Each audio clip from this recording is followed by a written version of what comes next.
What is up, everybody? This video we're going to be talking about B12. Now, B12 was something I was not really concerned of before I went vegan, but whenever you're in this lifestyle, you've been at it 7 years, you hear it come up all the time. It's almost as common as the protein one. Oh, but where do you get your B12? Now,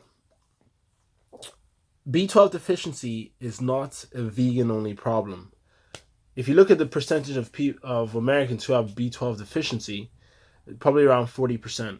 And you look at the population in America that are vegans, it's around 1%. So B12 is not a vegan only issue. So people are like, you're vegan, where do you get your B12? It's like, no, it's like you're human, where do you get your B12 in general? Now, B12 is not created by animals. B12 is created by bacteria.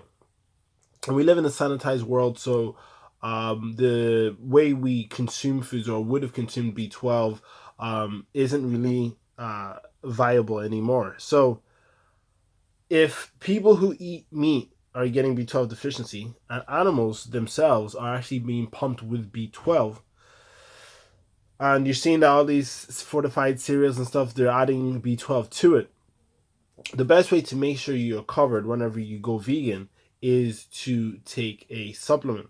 I wouldn't rely on B12 fortified cereals and all these different things.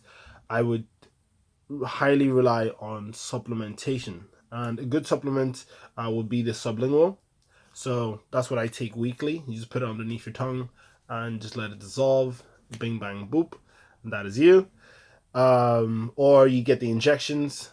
You can do that method.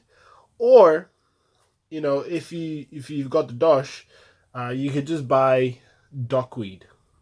Duckweed has been scientifically shown, to have bioactive amounts of B12 in them. However, most people will just get by on the supplements or the injection. That's the most, like especially the supplements, very convenient. You can just buy it on Amazon or something like that, or go to the shop and get it. And yeah, you can go down that route. You can go to the doctors, get a B12, a blood test to see if you're deficient in B12, just for extra clarification. But generally speaking, you should supplement. You should supplement anyway. And for those who can't get that test, just supplement anyway. Supplement anyway, because you don't want to get B12 deficiencies. B12 deficiencies can lead to fatigue, depression, can lead to nerve damage, and as well in the area of weight loss, it can actually make it harder to lose weight in some cases. So whenever you start supplementing, your mood might lift. So this may be part of the reason why. So with that being said, take your supplements and enjoy this lifestyle. And till next time.